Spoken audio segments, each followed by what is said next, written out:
Hello guys, meron po tayong gagawin na iPhone XR.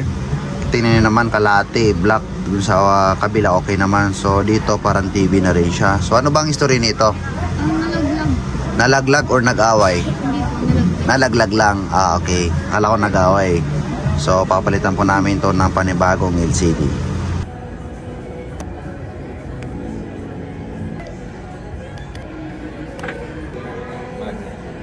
Ay, ayun pala. Pero tanggalin mo ito, buksan mo, tanggalin mo siya.